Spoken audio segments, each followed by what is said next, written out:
This is Mekhi Long, senior number 3 quarterback. Andrew Hyacinth, senior number 43 linebacker. And our defensive coordinator, Garrett Cross. Open it up for questions. Coach, what about center laner did you try to do? I mean, you were effective in stopping him from running. What was it your game plan to stop him?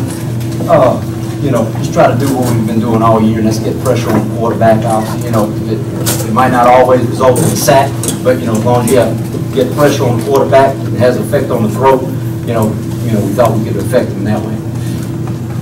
Coach, talk about how far this team's come. You lost 3 games in a row in non-district. Obviously, you got hot, and you just played tremendous football the rest of the way. Talk about just the journey from getting to that point to today.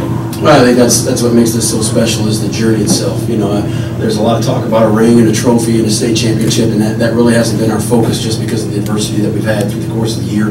And, I couldn't write a better script for how this game ended, for the way this team has worked and prepared and improved and competed.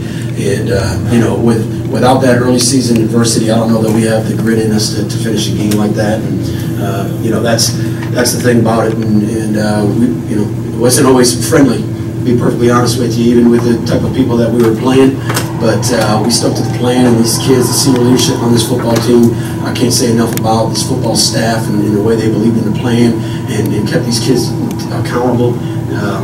That's why you enjoy something like this. What were you expecting Westlake to do on that last play? We saw him run actually a trick play. Coach Cross mentioned it from that formation. So we were kind of expecting that. I was going to burn a timeout if we saw the motion that we were looking for. And, obviously Coach Dodge has been doing this a long time.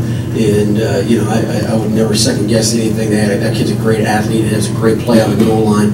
And we were just able to make the stop. What about your defense, Coach? They've been sensational this postseason.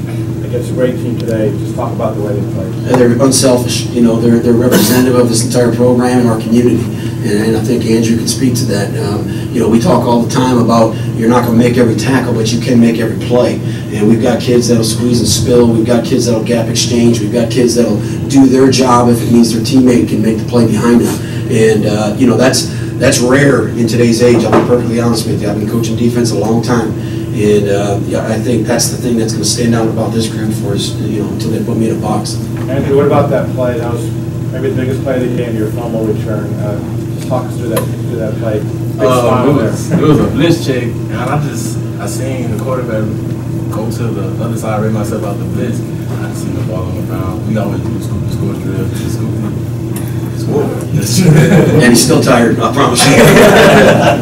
Can you hear from the players just about the emotions you're feeling right now and what this means to you? To be honest, I feel like we lost the game because we keep going to work every single day, every minute. Coach K always says eyes down, Steve tells me, he'll tell us when to look up. And that's just, we all have the same mindset. That's why we're able to play this way. There's no superstar on the team. All of us are equally good and help each other out in a good way. Kyle, what emotions you're feeling right now? It's an amazing feeling. I give credit to the whole team and our community for allowing us to show support. Our team never stopped. We kept fighting, kept grinding it out. Coach K, did you embrace the underdog role today? Did you kind of feel like that worked in your favor on some level? Not really. I'd be lying to you if I didn't tell you I didn't hear it. But it's like I say all the time. If you look at the 4 teams that are playing for the 6A championship, these kids are underdogs in a lot more ways than one. And so that's again the kind of character, the kind of community that we have. And I'll promise you this: regardless of what the circumstances are, there might be a underdog on the outside, but these kids don't feel like underdogs, and this coaching staff never felt like an underdog. And it's not arrogance, but there's a confidence just because of the way they prepare every day. Coach, with 16 seconds left in regulation, they appeared to have time to take a shot at the end zone, but they didn't.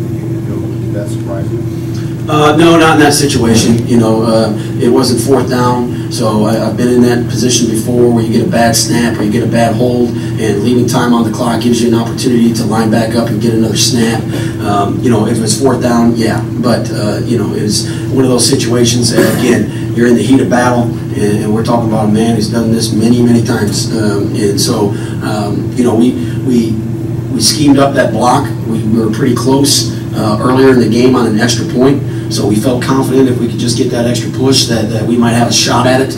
And, again, that just goes back to the preparation. Coach Gaskin, our special teams coordinator, and the thoroughness of his preparation and his film study and the way that he got that across to our kids. And, who would have thought that might be the difference in winning a state championship?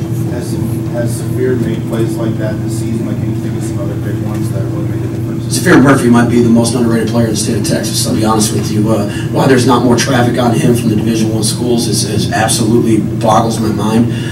He's as explosive a player as we have, and he's a competitor. And, like all of us, he's had his ups and downs, but his ability to battle through mixed with his just natural athleticism, he's the guy we want in that kind of a situation. Coach, how does it feel to bring a championship to the largest division since 2010? That's special. There's no question about it, especially with the way the NFL scheduling went and the fact that we got to play here at NRG, and then have a magical year like this coupled with that.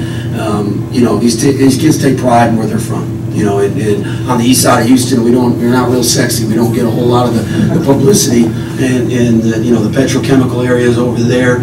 But I'll promise you, they're proud of their neighborhood. They're proud of their community. And again, when's the last time somebody inside the Beltway has been able to do something like this? And I'm just so proud of them and the way they represent their school and their community. Can you now talk about just how this feels, and what it feels like for you to be a part of bringing this state championship back? Like I said, it feels great. It's really understandable feeling. But like I said, I give credit to my teammates, for keep pushing me and, letting me know that everything's gonna be all right. Coach McKay, on that last drive before half, talk us through first McKay. Coach K, were y'all calling a fake punt right there? Yeah, we actually we're going to go with a fake punt again that Coach Gaston schemed up. They actually covered it. Right, their kids saw it and covered it, so we were going to shift back into our regular punt, but they called the timeout. Once they called the timeout, it gave us an opportunity to talk about it a little bit more, and that's when we decided to go for it in there. And that's really hasn't been our personality all year. I'll be honest with you, we're a field position team, and my first instinct right there is to kick the ball and play defense. So, it was, again, the coaches coming together, nobody panicking, discussing the situation, came up with a great play, and, again, that took us down to the goal line. That was a scary situation on the goal line, I'll be perfectly honest with you. That was Coach Rogers' call, our offensive coordinator.